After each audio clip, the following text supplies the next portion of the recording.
Selama berabad-abad, Sabdo Palon menjaga keseimbangan alam dan manusia di Pulau Jawa, memastikan bahwa adat istiadat dan kebudayaan tetap terjaga. Namun, kedatangan agama dan ajaran baru mengusik ketenangan yang telah dia bangun. Ketika Islam mulai menyebar di Nusantara, Sabdo Palon merasa bahwa adat dan kepercayaan leluhur mulai tergeser. Salah satu tokoh yang menjadi tantangannya adalah Syekh Subakir, seorang wali yang datang ke Jawa untuk menyebarkan agama Islam. Pertemuan ini bukan hanya pertemuan dua kepercayaan, tetapi juga benturan dua kekuatan spiritual yang luar biasa.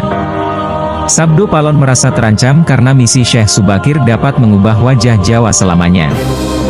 Pada suatu malam yang penuh mistik, Sabdo Palon dan Syekh Subakir bertemu di sebuah hutan angker di kaki Gunung Merapi. Mereka berhadapan di tengah kegelapan, diiringi oleh suara gemuruh dari gunung yang seakan menyaksikan pertemuan itu. Di sanalah Sabdo Palon menantang Syekh Subakir, menguji kekuatannya dan mempertanyakan niatnya. Pertarungan antara dua kekuatan besar pun tak terelakkan. Namun, pertempuran ini bukan hanya soal fisik. Keduanya bertarung dengan kekuatan spiritual mereka. Sabdo Palon menggunakan kekuatan alam, memanggil angin, hujan, dan api dari perut bumi. Sementara itu, Syekh Subakir mengandalkan kekuatan doa dan keimanannya. Pertarungan berlangsung sengit, namun akhirnya keduanya sepakat untuk tidak saling menghancurkan, melainkan mencari jalan tengah untuk menjaga keseimbangan tanah Jawa. Setelah pertempuran tersebut, Sabdo Palon memberikan sebuah janji kepada Syekh Subakir. Dia berjanji bahwa selama adat dan kepercayaan Jawa tetap dihormati, dia tidak akan mengganggu penyebaran agama Islam di Jawa.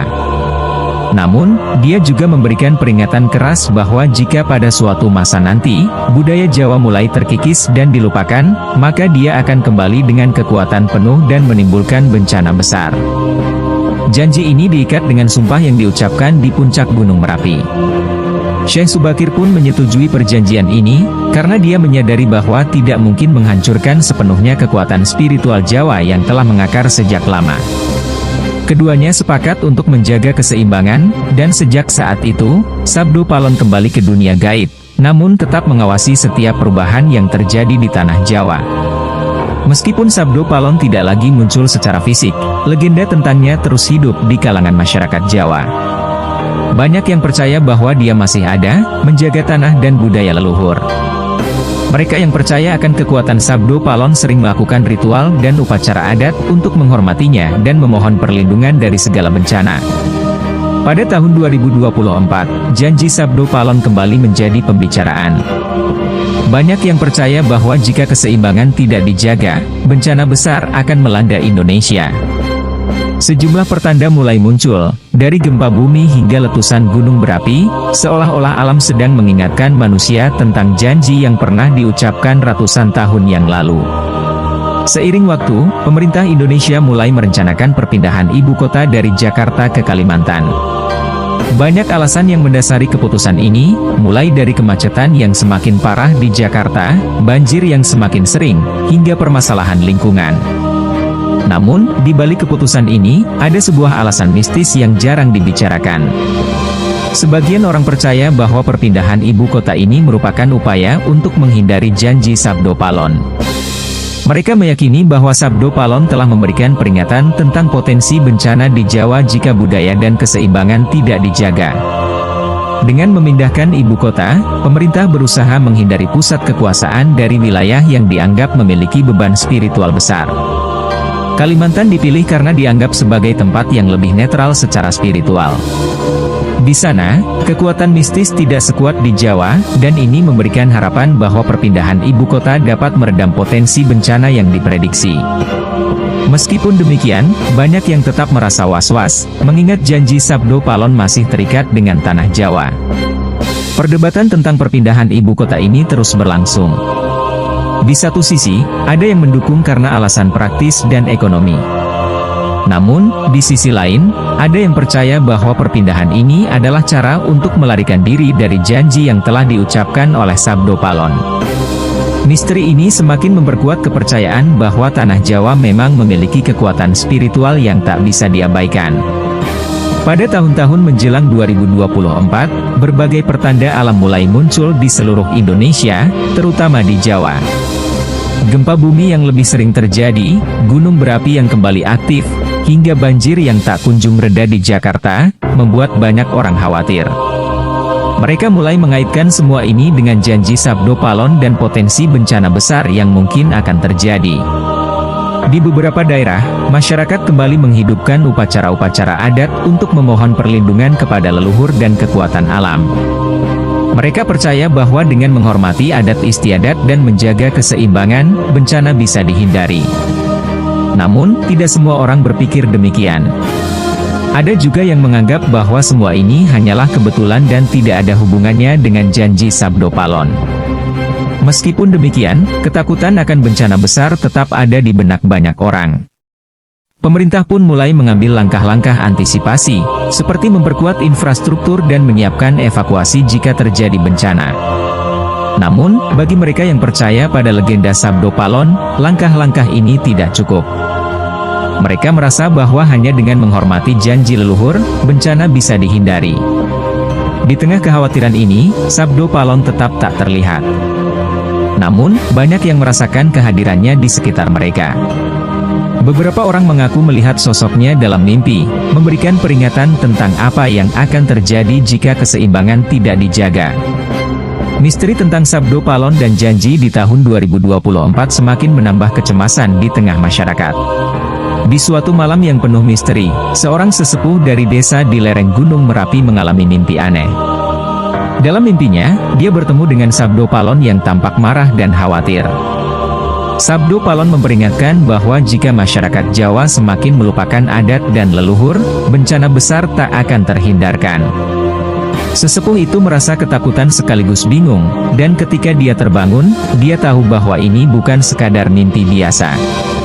Sesepuh tersebut segera mengumpulkan warga desa dan menceritakan pengalamannya. Mereka pun bersepakat untuk mengadakan upacara besar sebagai bentuk penghormatan kepada leluhur, berharap bisa meredakan amarah Sabdo Palon. Di tengah malam yang penuh kabut, mereka berkumpul di tempat keramat, menyalakan dupa, dan melantunkan doa-doa. Suara gamelan mengiringi ritual yang berlangsung hikmat. Namun, di tengah upacara itu, terdengar suara gemuruh dari gunung, seolah Merapi ikut merespons panggilan spiritual mereka. Api muncul dari kawah, dan sesaat kemudian, hujan abu pun turun. Warga desa ketakutan dan menganggap ini sebagai tanda bahwa Sabdo Palon benar-benar hadir. Namun, sesepuh desa meyakinkan mereka bahwa ini adalah ujian untuk melihat ketulusan mereka dalam menjaga adat. Setelah upacara selesai, perlahan-lahan gunung kembali tenang. Warga merasa lega, namun mereka tahu bahwa peringatan ini bukanlah yang terakhir. Mereka merasa harus terus menjaga keseimbangan dengan alam dan leluhur agar tanah Jawa tetap aman dari bencana besar yang dijanjikan Sabdo Palon. Di sisi lain, di pesisir selatan Jawa, sebuah fenomena aneh terjadi di Laut Selatan. Ombak yang biasanya tenang mendadak menjadi liar, bahkan pada saat tidak ada badai. Masyarakat pesisir percaya bahwa ini adalah tanda bahwa Ratu Kidul, penguasa Laut Selatan, sedang gelisah. Banyak yang mengaitkan kejadian ini dengan janji Sabdo Palon dan kemungkinan bencana yang akan datang. Beberapa nelayan mengaku melihat sosok gaib di tengah laut, yang tampak seperti seorang wanita berpakaian hijau, menari di atas ombak. Mereka yakin bahwa ini adalah Ratu Kidul yang sedang memberikan isyarat kepada manusia agar lebih berhati-hati. Masyarakat pesisir pun segera melakukan ritual di pantai untuk memohon perlindungan dan restu dari Sang Ratu. Namun, kekhawatiran mereka tidak hanya terbatas pada fenomena alam. Mereka juga mendengar kabar tentang rencana perpindahan ibu kota. Bagi mereka, perpindahan ini bukanlah sekadar langkah politik, melainkan tanda bahwa sesuatu yang besar sedang terjadi di tanah Jawa. Mereka merasa bahwa kekuatan gaib yang ada di Jawa tidak ingin dilupakan begitu saja.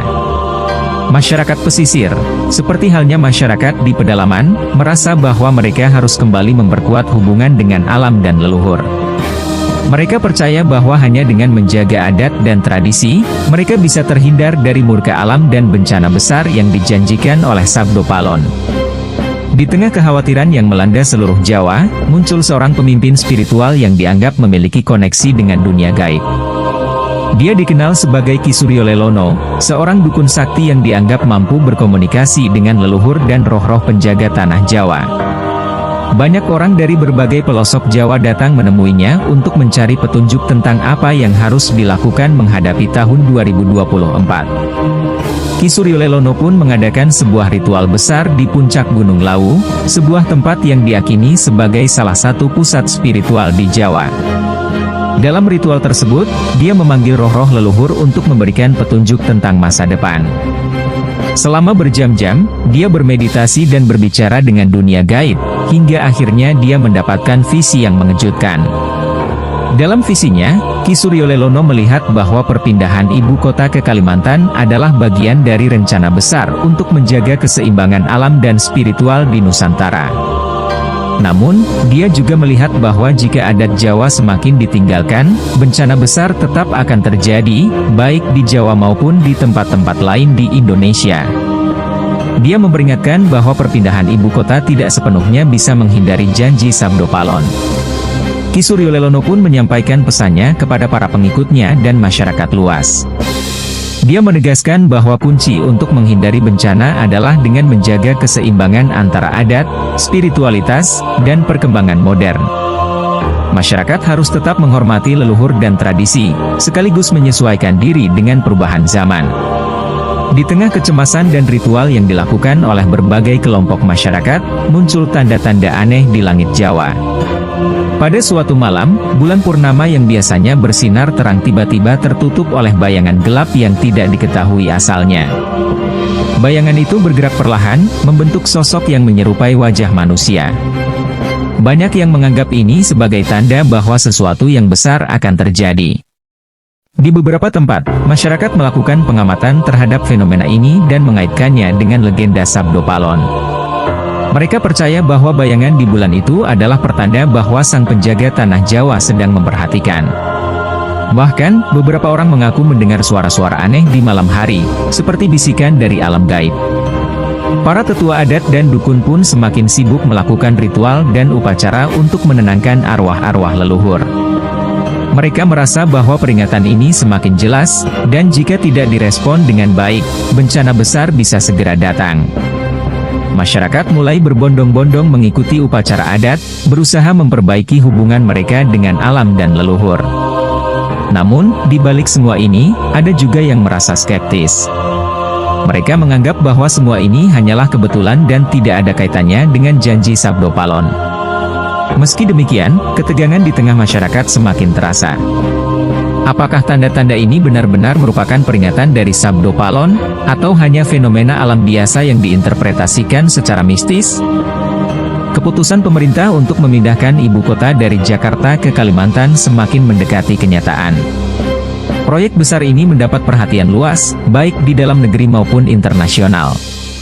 Banyak yang memuji langkah ini sebagai solusi untuk mengurangi beban Jakarta yang kian padat, tetapi tak sedikit pula yang mempertanyakan dampak spiritual dan mistis dari keputusan ini. Beberapa pemimpin adat di Jawa merasa bahwa perpindahan ini adalah upaya untuk melepaskan diri dari tanggung jawab menjaga keseimbangan spiritual di tanah Jawa. Mereka khawatir bahwa dengan memindahkan pusat pemerintahan, Jakarta akan menjadi kota yang ditinggalkan, dan Sabdo Palon bisa marah karena kewajiban menjaga keseimbangan tidak lagi dihormati. Namun, suara mereka seringkali tenggelam dalam hiruk-pikuk modernisasi dan pembangunan. Di sisi lain, di Kalimantan, ada juga kekhawatiran akan dampak kedatangan ibu kota baru. Kalimantan dikenal sebagai pulau yang penuh dengan misteri dan kekuatan spiritual tersendiri. Beberapa tokoh adat setempat merasa bahwa perpindahan ini bisa mengganggu keseimbangan spiritual yang telah mereka jaga selama berabad-abad. Mereka menyambut perpindahan dengan hati-hati, melakukan berbagai upacara untuk meminta restu dari leluhur dan roh penjaga Kalimantan. Namun, meskipun ada berbagai kekhawatiran, perpindahan ibu kota tetap berjalan. Di balik layar, ada desas-desus bahwa keputusan ini juga dipengaruhi oleh kepercayaan terhadap ramalan Sabdo Palon.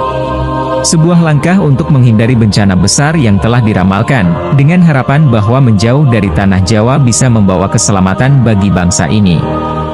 Sementara perpindahan ibu kota berlangsung, pertanda-pertanda alam semakin sering muncul. Gempa bumi, letusan gunung berapi, hingga banjir yang lebih parah dari biasanya menjadi berita sehari-hari di berbagai media. Masyarakat mulai merasa bahwa ini adalah tanda dari Sabdo Palon, peringatan bahwa janji yang pernah diucapkan mulai mendekati kenyataan. Di Jakarta, banjir yang semakin parah membuat banyak orang merasa tidak aman. Kota yang dulunya menjadi pusat kekuasaan ini tampak seperti kota yang perlahan-lahan ditinggalkan oleh alam. Beberapa orang mulai pindah ke tempat lain, sementara yang lain tetap bertahan dengan harapan bahwa semuanya akan membaik setelah ibu kota resmi pindah ke Kalimantan. Namun, di tengah kekacauan ini, muncul rumor bahwa Sabdo Palon sebenarnya tidak hanya ingin mengingatkan tentang bencana fisik. Beberapa tetua adat dan spiritualis percaya bahwa peringatan ini juga berkaitan dengan bencana moral dan spiritual. Mereka merasa bahwa semakin masyarakat melupakan adat istiadat dan leluhur, semakin besar pula dampak dari bencana yang akan datang. Bencana yang dimaksud bukan hanya berupa gempa atau banjir, tetapi juga krisis identitas, moralitas, dan kebersamaan sebagai bangsa. Mereka percaya bahwa jika tidak ada upaya untuk menjaga keseimbangan spiritual, maka bangsa ini bisa terpecah belah dan kehilangan jati diri.